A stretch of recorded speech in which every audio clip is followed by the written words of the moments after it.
saya sudah hampir mengunjungi semua tambang. Saya bilang, Bapak Prabowo, perampok-perampok tambang itu, maklar-maklar tambang, pemalak-pemalak tambang itu ada di sekitar kekuasaan.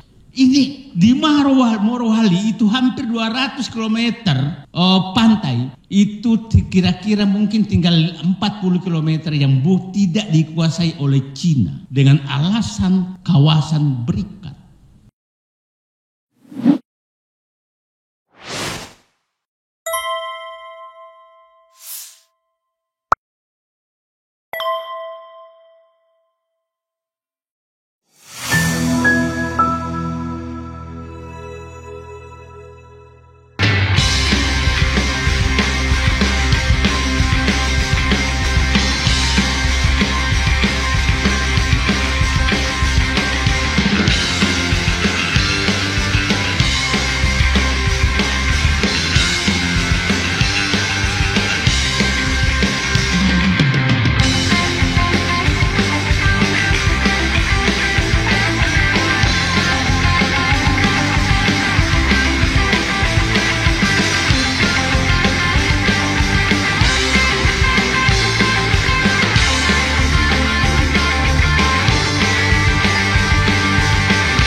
Karena Joko Widodo menyerahkan semua tambang ke Cina,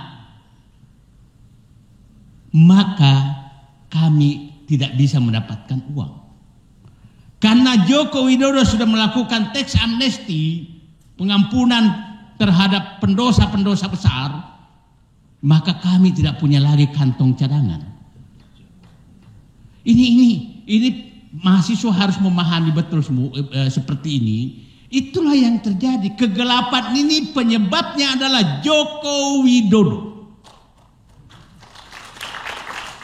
Tapi apabila Presiden Prabowo tidak berani memperbaiki kebijakan Joko Widodo, maka Presiden Prabowo Subianto tidak berani melakukan perbaikan terhadap kebijakan Joko Widodo, maka Indonesia akan menjadi gelap gulita. Itu saya pikir pernyataan yang sangat tegas. Nah, yang bisa ini adalah mahasiswa dan rakyat Indonesia bersatu agar jangan sampai Indonesia menjadi gelap gulita. Itu yang kita harus lakukan. Nah, kita lama sekali seakan-akan dihipnotis oleh kemampuan seakan-akan ini Joko Widodo. Saya kasih contoh lah. Dia menyatakan tambang Freeport diambil, bukan diambil, itu dibeli 51 triliun. Bukan diambil. Dia bilang tambal blok rokan diambil, bukan, habis kontraknya dan dijual oleh Joko Widodo kepada Pertamina. Ini kan kita dibohongi terus. Ini sebenarnya negara ini, saya masih punya cita-cita, Pak. Kalau ini kira-kira sudah kekuasaan Joko Widodo, saya ingin bikin patung kebohongan mobil SMK, karena itu biang kerok semua negara ini, penyebab semua. Nah, itu semua terjadi. Setelah itu, karena ditepuk tanganin oleh para penjilatnya, maka dia serahkan tambang ke Cina. Pak, saya sudah hampir mengunjungi semua tambang. Saya bilang, Bapak Prabowo, perampok-perampok tambang itu, maklar-maklar tambang, pemalak-pemalak tambang itu ada di sekitar kekuasaan. Dan masih ada sekarang di sana. Jadi kalau, coba bayangkan Pak, itu ada perusahaan smelter, pemiliknya saya tahu 5 orang, dan 5 orang itu ada semua di sekitar Pak Prabowo. Berapa perusahaannya? 75 anaknya dan cucunya. Dan di anak cucu itu sembunyi semua, mungkin Jan Etes juga udah ada di situ. Bersembunyi semua di dalam situ. Nah, kalau Pak Prabowo memperbaiki negeri ini, saya katakan audit pemilik tambang dan perampok-perampok tambang yang sedang ada di Morowali, Maluku Utara, dan Kalimantan. Bapak tahu, ada pelabuhan sangat besar yang dirancang di Kalimantan, itu kapal super, apa namanya, nggak ngerti lagi saya, karena itu terbesar di dunia dan hanya itu oleh Cina, itu 600.000 ton sekali pergi. Dan apa yang mau diangkut? Boksit. Ini di Morowali itu hampir 200 km pantai, itu kira-kira mungkin tinggal 40 km yang tidak dikuasai oleh Cina. Dengan alasan kawasan berikat. Terus kita harus diam semua. Pak Sugeng Waras saya pikir udah mendidih darahnya, mudah-mudahan teman-temannya juga masih mendidih. Pak, negara ini kedaulatannya sudah habis. Dan saya sekarang tidak berani lagi menitip kedaulatan ini kepada Presiden Prabowo. Karena pidato tanggal 15 Februari. Karena saya tahu orang yang dipuji adalah tidak punya rasa mempertahankan kedaulatan. Bagaimana saya menitipkan kedaulatan negara kepada orang yang memuji orang yang tidak menghargai kedaulatan negara. Jadi bukan saya kehilangan harapan. Pak Busur menyatakan tadi gennya bagus.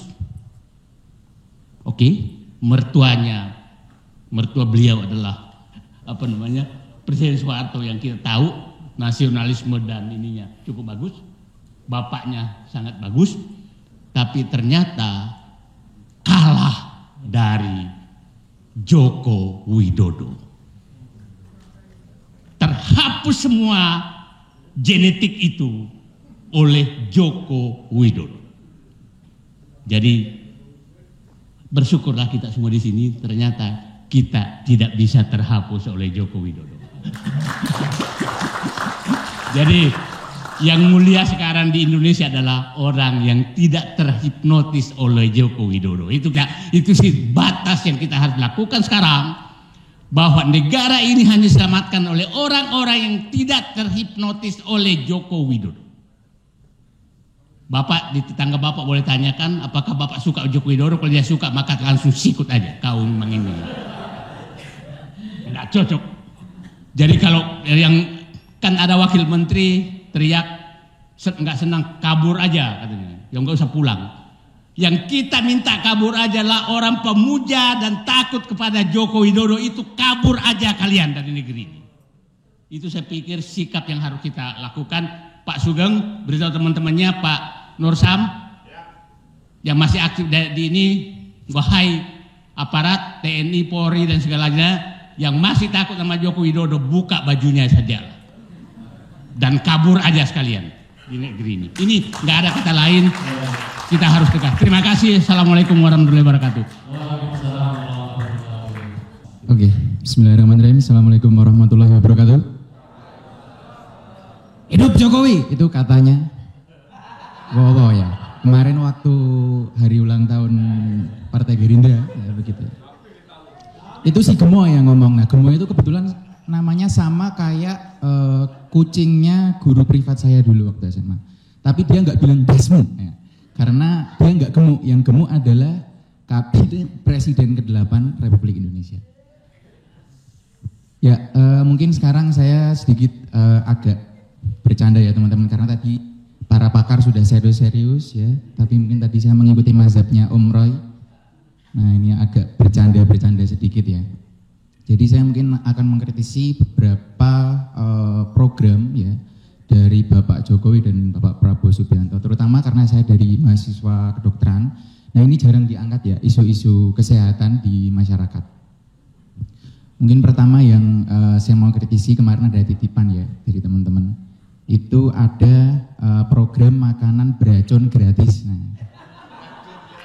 kenapa saya bilang makanan program beracun gratis ya teman-teman sekalian? Karena kemarin sempat ditemukan oleh BPOM begitu, ada sayur-sayur yang sudah basi begitu di makanan program bergizi gratis. Nah, ini adalah bentuk dari pembodohan ya. Karena apa? Karena yang tadinya untuk mengentaskan stunting di sini malah menambah anggaran kesehatan karena pada keracunan begitu ya. Lalu juga kita lihat Prabowo sekarang ini ya dengan kegemuyannya itu sudah mulai nekat. Itu mungkin karena apa? Karena makanan bergizi gratis kemarin sempat diusulkan untuk lauknya itu menggunakan serangga. Nah, kemarin sempat dengar ya teman-teman sekalian ya.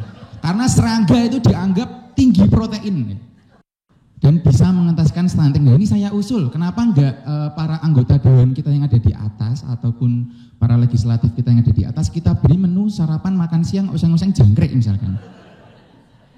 Atau kita berikan oseng-oseng kecoa begitu. Nah, ini saya rasa cukup memilukan ya ketika anggaran ini cukup dipres lalu menggunakan alternatif serangga begitu. Dan saya rasa makanan bergizi gratis ini sudah harus segera direvisi kembali untuk menu-menunya begitu.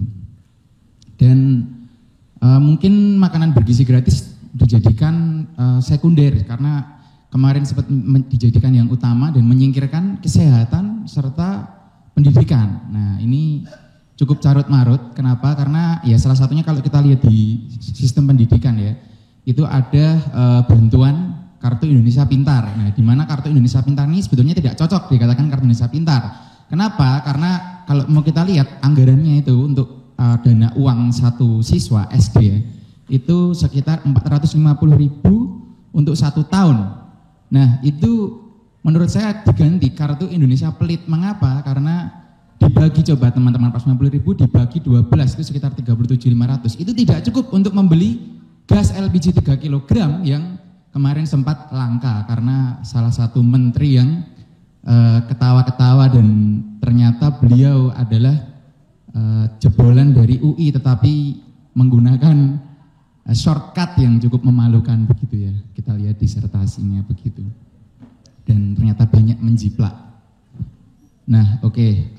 Lalu yang berikutnya saya akan membahas kebijakan mengenai ketakutan rezim Prabowo ke depannya, di mana sekarang militerisme sudah mulai mendominasi begitu. Nah, ada rencana begitu untuk membuat kodam di berbagai provinsi. Nah, ini artinya adalah pemerataan militerisme di publik. Nah, ini yang harus menjadi perhatian bagi teman-teman semua bahwasanya militerisme nantinya akan bergerak di publik termasuk menjamah mahasiswa yang kemungkinan besar. Karena apa? Karena pendidikan nantinya akan ada pendidikan berbasis militer ya, kemungkinan besar yang akan diberlakukan oleh Bapak Prabowo Subianto. Nah, ini saya takut ketika semua mahasiswa diwajibkan untuk mengikuti wajib militer, maka yang terjadi adalah lagi-lagi demokrasi kita akan dibungkam gitu. Oke, lalu ada beberapa kebijakan lagi yang mungkin ada titipan dari teman-teman saya dan sejawat-sejawat.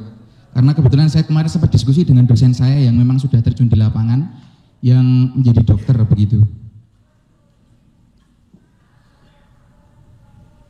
Oke, jadi di lapangan sendiri itu memang cukup memilukan teman-teman. Karena apa? Karena ketika teman-teman mendengar BPJS ya, itu memang sangat tidak kompatibel untuk mendanai sakit yang teman-teman derita. Mengapa? Karena dana BPJS di Vaskes 1 atau di PPK 1, Pusat Pelayanan Kesehatan Pertama di Puskesmas, itu hanya 70.000 teman-teman. 70.000 itu mencakup biaya dokter, lalu juga obat dan biaya apoteker.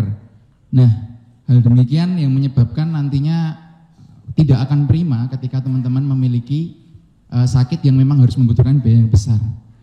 Nah, tentu para tenaga kesehatan juga tidak akan bisa bekerja dengan maksimal karena dengan adanya pendanaan yang cukup sedikit itu 70.000 per orang itu akan menyebabkan para nakes harus mencari sumber pemasukan yang lain.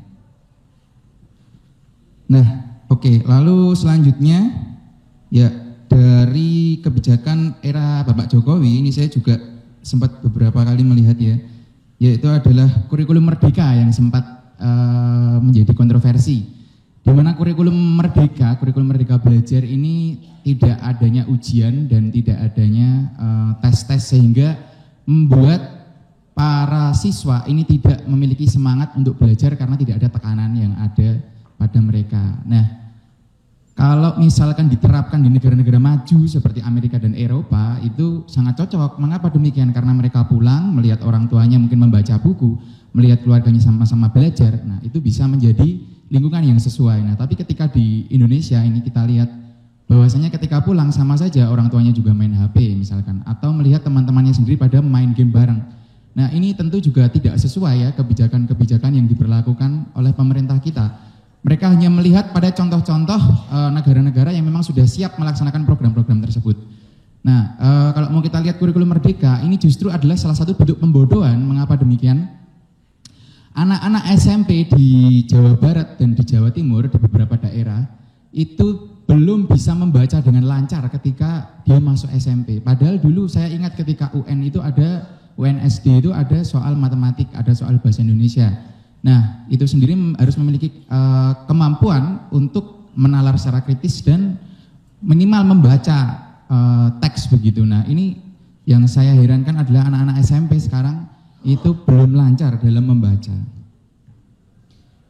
Oke, selanjutnya adalah proyek strategis nasional. Ya, proyek strategis nasional ya kita cukup saksikan bahwasanya di berbagai wilayah Indonesia mulai terjadi perampasan tanah ya oleh pemerintah terhadap kaum-kaum adat Dayak dan juga adat Melayu ya, Galang Rempang.